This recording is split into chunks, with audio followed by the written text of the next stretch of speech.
ہم کریں گے ہر مظلوم کی حمایت۔ السلام علیکم، میں ہوں حورین فاطمہ اور آپ دیکھ رہے ہیں حمایتی نیوز HD چینل۔ نظر ڈالتے ہیں آج کی اہم خبروں پر۔ ضلع ملیر کے علاقے بھینس کالونی اسلام ٹاؤن روڈ 6/7 میں گیس اور بجلی کے کنڈے کی جعلی وصولیوں اور بطخ خوری کا نیٹ ورک۔ کراچی ضلع ملیر کے علاقے اسلام ٹاؤن روڈ 4/7 میں تقریباً 60 رہائشی گھروں کے گیس اور بجلی کے کنڈے کی سپلائی پہ شبیر ملک عرف ہوٹل والا اس کے کارندے، خاص طور پہ شبیر ملک کا داماد ماجد ولد شاہد رکشے والا بیٹا علی ماہانہ بتہ وصول کر رہے ہیں۔ ایک گھر سے گیس کے لیے 1500 روپے، بجلی کے لیے 2500 روپے وصول کیے جاتے ہیں، جو کہ کل 4000 روپے ماہانہ فی گھر بنتے ہیں۔ کل ماہانہ وصولی کا حساب: فی گھر وصولی 1500 گیس اور 2500 بجلی، 4000 روپے۔ گھروں کی تعداد تقریباً 60۔ کل ماہانہ وصولی تقریباً 2,40,000 روپے۔ کل سالانہ وصولی تقریباً 2,08,80,000 روپے۔ گزشتہ سال شبیر ملک کے خلاف گیس کمپنی کی طرف سے FIR درج کی گئی تھی، جو اب تک زیر سماعت ہے، لیکن اس کے باوجود یہ نیٹ ورک اپنی کارروائیاں جاری رکھے ہوئے ہے۔ اس نیٹ ورک میں ہوٹل کی کمائی، کالے دھندے جیسے گٹکا کی سپلائی بھی شامل ہے۔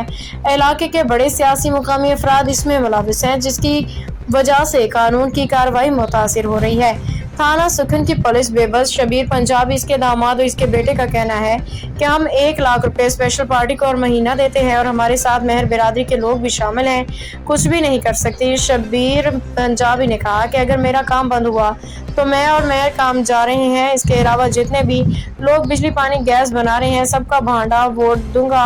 حاجی محمود کوٹ میں جتنے بھی پٹھانوں کے غیر قانونی کام ہیں، سب میڈیا کو بتاؤں گا۔ شبیر پنجابی نے تھانہ سکھن کو بھی بلیک میل کر کے رکھا ہے، اس لیے قانون بے بس ہے۔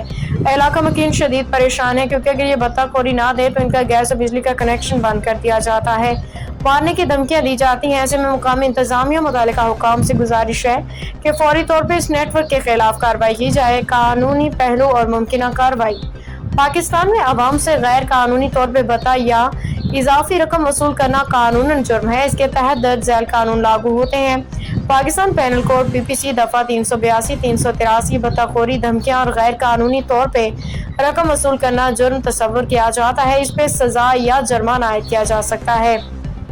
انسداد بدعنوانی قوانین: اگر متعلقہ حکام یا نجی افراد قانونی طاقت کا ناجائز استعمال کر کے غیر قانونی وصولیاں کر رہے ہوں تو ان پہ انسداد بدعنوانی قوانین کے تحت بھی کارروائی ہو سکتی ہے۔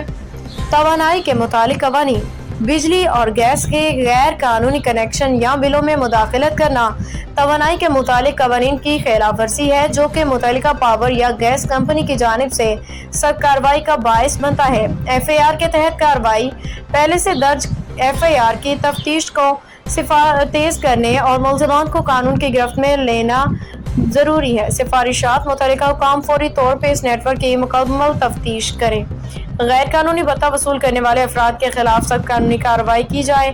عوام کو محفوظ ماحول فراہم کرنے کے لیے پولیس اور متعلقہ ادارے مداخلت کریں۔ روزنامہ حمایتی نیوز جیسے ذرائع عوام کو آگاہ کریں تاکہ عوام خود بھی ان مسائل کے خلاف متحد ہو سکے۔ رپورٹ نگار فہیم احمد ارائیں، روزنامہ حمایتی نیوز۔ باخبر رہیے ہر جگہ ہر وقت، جانیے ملکی و غیر ملکی حالات و واقعات یقین کے ساتھ۔